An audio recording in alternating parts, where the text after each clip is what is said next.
सोचो तुमने अभी अभी एक गरम गरम रोटी खाई है, लेकिन क्या तुम जानते हो वो रोटी तुम्हारे पेट के अंदर जाकर एग्जैक्टली करती क्या है? आओ स्टेप बाय स्टेप देखते हैं रोटी का डाइजेशन कैसे होता है। देखो, जैसे ही तुम रोटी को मुंह में डालते हो तो डाइजेशन शुरू हो जाता है। दांत उसे छोटे छोटे टुकड़ों में तोड़ते हैं, इसे मैकेनिकल डाइजेशन कहते हैं।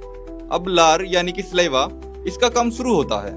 सलाइवा में एक एंजाइम होता है सलाइवरी अमाइलेज, जिसे टाइलिन भी कहते हैं। यह एंजाइम रोटी में मौजूद स्टार्च को तोड़कर सिंपल शुगर यानी मेल्टोज में बदलना शुरू कर देता है। मतलब रोटी का स्टार्च यहीं से ग्लूकोज की दिशा में सफर शुरू करता है। अब ये चबाई हुई रोटी का बोलस निकल लिया जाता है। ये इसोफेगस यानी कि फूड पाइप से नीचे पेट तक जाता है। यहाँ बस मूवमेंट होती है, डाइजेशन नहीं। इस मूवमेंट को कहते हैं पेरिस्टाल्सिस मूवमेंट, जो खाना नीचे पुश करती है। अब रोटी पहुंचती है पेट में। यहाँ पर मिलता है गैस्ट्रिक जूस, जिसमें होता है HCl यानी कि हाइड्रोक्लोरिक एसिड, और साथ में होता है पेप्सिन एंजाइम। यहाँ एसिड होता है, इसलिए सलाइवरी अमाइलेज काम करना बंद कर देती है। अब पेट का पेप्सिन रोटी में मौजूद प्रोटीन यानी ग्लूटेन को छोटे छोटे पेप्टाइड चेन्स में तोड़ता है और पेट इसे एक सेमी लिक्विड में बदल देता है। इसे कहते हैं काइम, यानी कि जो ये आपको पेस्ट जैसा दिखाई दे रहा है, यही होता है काइम। अब ये काइम धीरे धीरे छोटी आंत में भेज दिया जाता है। अब छोटी आंत में होता है रोटी का असली डाइजेशन। यहाँ पैनक्रियास से आता है पैनक्रियाटिक जूस, जिसमें एंजाइम होता है पैनक्रियाटिक अमाइलेज। ये बचा हुआ स्टार्च को पूरी तरह तोड़ देता है। छोटी आंत की दीवार पर लगे एंजाइम्स माल्टेज, सुक्रेज और लैक्टेज इन कॉम्प्लेक्स शुगर्स को सिंपल ग्लूकोज में बदल देते हैं। रोटी का प्रोटीन भी यहाँ पेप्टिडेज एंजाइम से टूटकर अमीनो एसिड बन जाता है।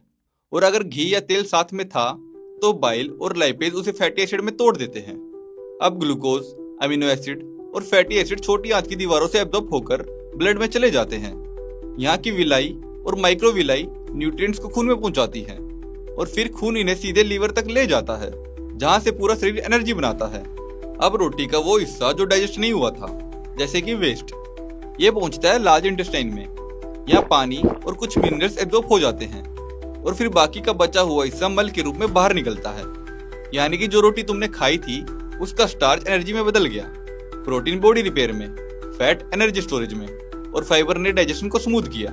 तो अगली बार जब तुम रोटी खाओगे तो याद रखना, तुम्हारा शरीर उसे एनर्जी में बदलने के लिए घंटों मेहनत करता है। रोटी सिर्फ खाना नहीं है, ये तुम्हारी बॉडी की फ्यूल सिस्टम का हिस्सा है। तो अब आपको पता चल गया है कि रोटी का डाइजेशन कैसे होता है। तो अगर आपको ये वीडियो अच्छी लगी है तो वीडियो को लाइक कर दीजिए और कमेंट करके बताइए कि आपको नेक्स्ट वीडियो किस टॉपिक पर चाहिए। साथ में ऐसी और वीडियोस को आप हमारे चैनल पर देख सकते हैं।